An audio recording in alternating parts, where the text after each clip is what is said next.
Assalomu alaykum hurmatli televizor ko'ruvchilar. Dunyo Uyg'ur qurultayi to'g'ri televiziyasi kundalik xabarlar programmasiga xush keldinglar. Men Hidoyat Musajon.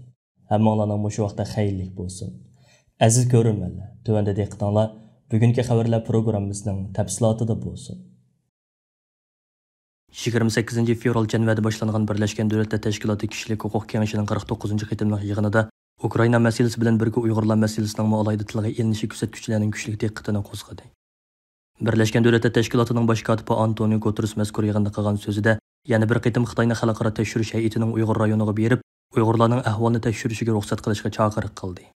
U mundaq dedi: "Men yaqinda Xitoy ziyoratidan qaytib keldim. Men u yerda ilib berilgan suhbatda yuqori darajalik ziyorat o'maklarining Xinjiang Uyg'ur avtonom rayonini o'z ichiga olgan Xitoydagi rayonlarga ishonchli ziyorat ilib berishini, shundaqla Xitoy hukumatining buni qabul qilishini umid qiladiganligimni bildirdim. Xalqarada Rossiyaning Ukraina qilgan harbiy hujumi va Rossiyaga qarshi jazo tadbiri qo'llanish masalasi asosiy diqqat nuqtasi bo'layotgan bir paytda Birlashgan Davlatlar Tashkilotining bosh kotibi Antonio Guterresning Xitoyning Uyg'urlarga yurgizayotgan kishilik huquq tafsandichiligini tekshirishni qayta o'tirg'a qo'yishi siyosiy analizchilarning diqqatini tortgan.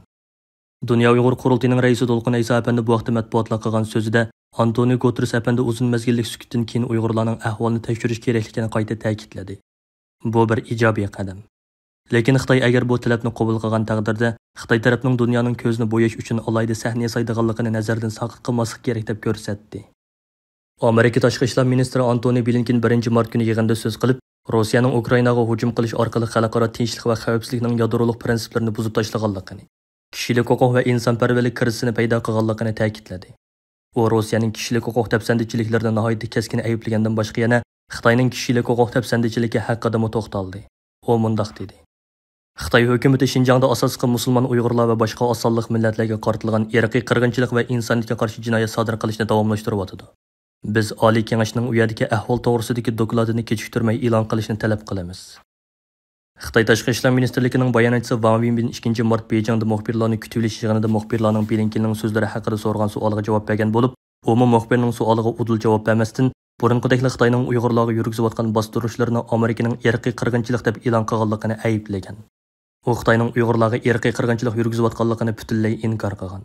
Angliya tashqi ishlar ministri Liz Truss mazkur yig'inda kengash a'zolarining birlikda Rossiyaning Ukrainadagi tajovuzlarga qarshi turish kerakligini ta'kidlagan. U mundaq degan: "Biz Xitoydagi, bo'libmi Xinjiang, Tibetdagi va dunyoning boshqa joylaridagi kishilik huquq tafsandichiligi ahvollaridan andish qilyapmiz. Mazkur yig'inda nurg'un davlatlarning vakillari Ukraina masalasiga bo'lgan andisini bildirib qolmasdan, balki yana Uyg'urlar masalasini o'ttirg'a qo'ygan. Chexiya vakili Uyg'urlarning lagerlarda xohlagancha tutib turilishiga bo'lgan andisini qayta ta'kidlagan va ularning darhol qo'yib berilishini talab qilgan. Turkiya vakili Turkiya hukumatining Uyg'urlar duch kelayotgan kishilik huquq tafsandichiligiga ko'ngil bo'ladiganligini va Birlashgan Davlatlar Tashkiloti Oliy Kengashining Sharq Turkistonda cheklimisiz bir shaklda ziyorat qilishni talab qilgan. Uningdan boshqa Daniya vakili Xitoy hukumatini Birlashgan Davlatlar Tashkiloti kishilik huquq kengashining hay'at avatib ahmiyatli ziyorat ilib berishiga yo'l qo'yishga chaqirgan.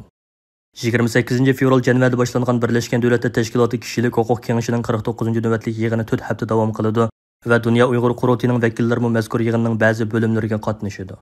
Yig'in boshlanishidan burun To'lqin Ayso boshchiligidagi qurultay hay'ati Janvani ziyorat qilib, Birlashgan Davlatlar Tashkilotining ba'zi xodimlari va bir qism g'arb davlatlarining Birlashgan Davlatlar Tashkilotiga vakillari bilan ko'rishib, ulardan Birlashgan Davlatlar Tashkiloti kishilik huquq kengashining bu navbatlik yig'inida Uyg'urlar masalasini nazardan saqit qilib o'tmaslikni talab qilgan edi. Dunyo Uyg'ur qurultayining sohibxonligida bu yil 5-oyning 26-kunidan 28-kunigacha Germaniyaning Myunxen shahrida chaqiriladigan 2-navbatlik Sharq Turkiston Milliy Kengashining tayyorlik xizmatlari jiddiy davom qilmoqda. Oldingi hafta qurultay raisi To'lqin Ayso apandimning bevosita riyosatchiligida 2-navbatlik Sharq Turkiston Milliy Kengashiga tayyorlik qilish komiteti qurib, Dunyo Uyg'ur qurultayi raisligining 26 fevral o'tkazilgan ichki yig'inida bu yil 5-oyda Germaniyaning Myunxen shahrida chaqiriladigan 2-navbatlik Sharq Turkiston Milliy Kengashiga tayyorlik komiteti qurib chiqilgan va tayyorlik komiteti tarkibida 4 komissiyon tashkil qilinib, qurultayning siyosiy va strategiya xizmatlariga mas'ul muavin raisi doktor Erkin Akram programma komissiyonining mas'ulligiga, qurultayning tashkiliy xizmatlariga mas'ul muavin raisi Farhat Yo'ronqosh kotibotlik komissiyonining mas'ulligiga, qurultay ijroiya komitetining muavin raisi Turg'unjon Alovdin kutib olish va orqisab komissiyonining mas'ulligiga, qurultay fondining raisi Abdujalil Ahmad iqtisodiy komissiyonining mas'ulligiga tayinlangan edi.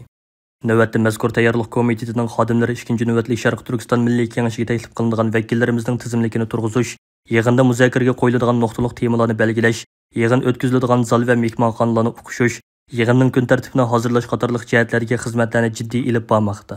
Bu navbatlik Milliy Kengashga qurultay rahbarlari, qurultay tarkibidagi tashkilotlarimizning mas'ullari, qurultay bilan hamkorlashayotgan Uyg'ur tashkilotlarining asosiy mas'ullari, har qaysi allardagi ko'zga ko'ringan jamoat arboblari, har qaysi sohalarga mansub tutilgan shaxslarimiz, tadqiqotchi va olimlarimizdan bo'lib 200 nafardan ortiq kishi taklif qilinadi.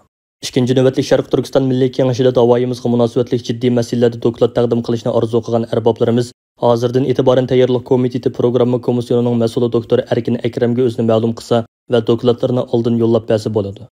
Ondan boshqa yana Milliy Kengash uchun taklif fikr sunishni orzu qilgan qarindoshlarimiz hozirdan e'tiboran o'zlarining taklif fikrlarini yozma shaklda tayyorlik komiteti kotibotlik komissiyasining mas'uli Farid Yo'rinqash apandimga yo'llab bersa bo'ladi. Dunyo Uyg'ur qurultiy ijroiya komitetining 19-fevral chaqirilgan yig'inida ikkinchi navbatli Sharq Turkiston Milliy Kengashini bu yil 5-oyning oxiri Germaniyaning Myunxen shahrida o'tkazish qaror qilingan. Mazkur qaror 20-fevral chaqirilgan Dunyo Uyg'ur qurultiy ijroiya komitetining kengaytirilgan yig'inida va 27-fevral chaqirilgan qurultay umumiy vakillar yig'inida ma'qullikdan o'tkazilgan edi. 8-mart Xalqaro ayollar bayrami munosabati bilan Dunyo Uyg'ur qurultiy uchur tashviqot markazi va qurultay ayollar komitetining uyushtirishida 6-mart yakshanba kuni Sharq Turkiston ayollarining ruhi degan temada yumaloq ustal yig'ini o'tkazildi. Dunyo Uyg'ur qurultiyining muavin raisi Zubayra Shamsiddin xonimning riyosatchiligida o'tkaziladigan bu qatim qator muhokama yig'iniga xalqaro matbuotlarga to'lgan jasur lager shoirlarimizdan Zumrat Davud, Qalbunur Sidiq, Gulbahor Xotivachi, Gulbahor Jilolova, Sayragul Savutbay, Tursunay Ziyovuddin, Mehrigul Tursun, Gulzira Oylxon qatorliqlar alayda so'z qilishga taklif qilindi. 6-mart yakshanba Berlin vaqti tushdan keyin soat 16 da, İstanbul vaqti 18 da, Olmuta vaqti kech soat 21 da, Washington vaqti attigan soat 10 da boshlanadigan va ommaga ochiq bo'lgan mazkur to'r yig'iniga tövandagi ulanma orqali bevosita qatnashib fikr bayon qila olasiz. Amerika Davlat Majlisi Xitoy ishlari komiteti 8-mart Xalqaro ayollar bayrami yetib kelish oldida Xitoydagi ayollarning huquqi, ayollarning jinsiy ayirmachilik va parokandachilikka uchrash ahvoli, Uyg'ur ayollarining majburiy tug'mas qilinishidek ahvollar haqida bir isbot anglash yig'ini o'tkazdi. 1-mart kuni o'tkazilgan bu isbot anglash yig'iniga Amerikadagi Uyg'ur lager shoiri Tursunay Ziyovuddin alayda taklif bilan qatnashib guvohlik berdi.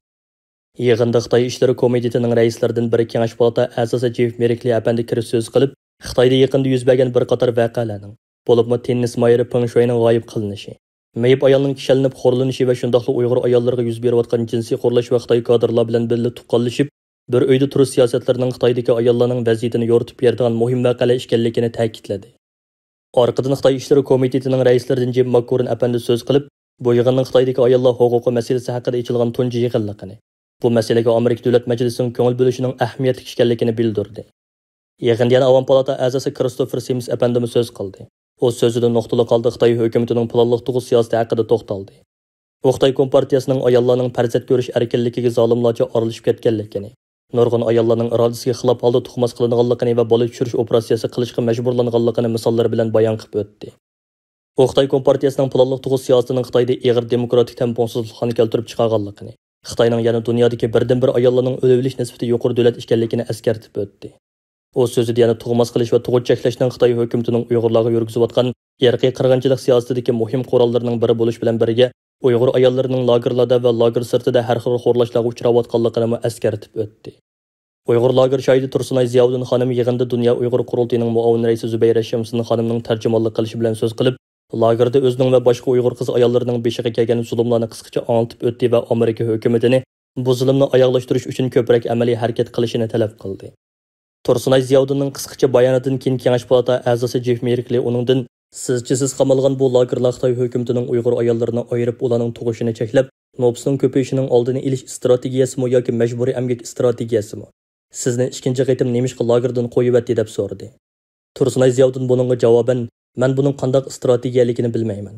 Biroq lagerlarda birinchi muddaosi bola tushirish, tug'ut cheklash edi.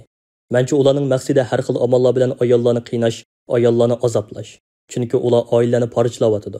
Chet elda yashayotganlarmi bolalarini ko'rolmayotdi. Bolalar bilan jam bo'lishiga ruxsat qilinmayotdi.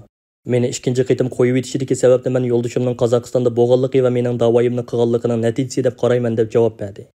Jeff Merikli apandi Tursunay Ziyovuddinning o'zi va hozirmi lagerlarda Uyg'urlar uchrayotgan irqiy qirg'inchilik va insoniyatga qarshi jinoyatlarni oshkorlab ko'rsatgan zo'r jasoratiga opirin o'qidi va rahmat etdi. Orqadan yig'indagi boshqa davlat majlis a'zolarimi yig'indagi so'z qiluvchilardan savol so'radi. Yig'indagi mutaxassislar Xitoy hukumatining hozirmi Xitoy ayollarini tug'ishga tashabbus qilayotgan bir paytda Uyg'ur ayollarining tug'ishini cheklayotganligini, tug'mas qilayotganligini, Shundaqla yana Uyg'ur ayollarini Xitoy ayol bilan to'y qilishga majburlayotganligini ta'kidlab, bularning hammasining irqiy qirg'inchilik ekanligini ta'kidlashdi. Davlat Majlis a'zolari Tursunay Ziyoddin xonimdan taklif fikrlarni so'radi.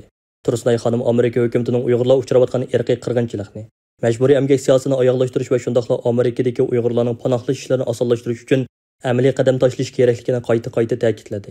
Majlis a'zolari buningga javoban o'zlarining qo'ldan kelishi tirishchilik ko'rsatganligini, Uyg'urlarning panohlash ishlariga munosabatli qonun loyihasining o'tishiga harakat qiladiganligini bildirishdi. Xitoyning qattiq zulmiy va davlat terrorligidan qochib Turkiyaga sig'ingan Uyg'ur musofirlarining ba'zilarining Turkiya tavalligiga o'tish iltimosi davlat bexatarligiga ziyonli degan sabab bilan rad qilingan. Anaxus torining xabar qilishicha, Turkiya Ichki ishlar ministrligi Turkiyadan panohlatilgan Uyg'urlarning aktiv faoliyatchilarning vatandoshlik iltimosini davlat bexatarligiga to'salg'u paydo qilgan deb qarab rad qilgan. Xabarda bir Uyg'urning vatandoshlik iltimosining ko'paytirilgan nusxasi berilgan bo'lib, rad qilish sababida ijtimoiy tartib va davlat bexatarligini buzish ehtimoli bor deb yozilgan. Xabarda aytilishicha, Turkiyada 30 mingdan 50 minggacha Uyg'ur panohlab turayotgan bo'lib, bularning ichida Xitoy hukumatining zulmiga qarshi maydonga chiqqan, oila tavobatlarining izdirikini qilgan, torda aktiv harakat qilganlar Xitoyning ko'ziga mahbub qatalgan. Xitoyning Turkiyadagi elchixonasi Turkiya hukumatidan bundaqlarni Xitoyga qaytarishni talab qilgan. Erdo'g'an hukumati garchi o'qituvchi partiyalarning bisimga uchrab, ularni Xitoyga qaytarib bermagan bo'lsa-mu, ammo ularning vatandoshlik iltimosini rad qilgan. Shuning bilan Turkiyadan umidini uzgan Uyg'urlar Yevropa va boshqa davlatlardan panoh izlashga boshlagan. Ba'zi uchurlardan ma'lum bo'lishicha, faqatli keyingi 3 yil ichida Turkiyadan turli yo'llar bilan Yevropaga kelib siyosiy panohlatilgan Uyg'urlarning soni taxminan 500 dan oshadi. Tahlilchilarning qarashicha 5-yo'l Urumchi qirg'inchiligini irqiy qirg'inchilik deb atagan Erdo'g'an shu mezgilda ba'zi Uyg'urlarga vatandoshlik bergan bo'lsa-mu, keyin Xitoy bilan siyosiy, iqtisodiy munosabatlarning kuchayishi bilan dang beshini ichiga tiqib olgan. 5 yildan beri maxfiy davom qilayotgan irqiy qirg'inchilikka ko'z yumgan va Turkiyada panohlayotgan Uyg'urlarga necha million Suriya musofirlariga yordam bermagan ishkan. Hurmatli ko'ruvchilar, yuqorida Dunyo Uyg'ur qurultiyi to'g'ri televiziyasi kundalik xabarlar programmasida diqqatingizga sundiq. Keyin qitimliq programmamizda ko'rishaylik. Ko'rishga omon bo'lgaysizlar. Xayr xo'sh.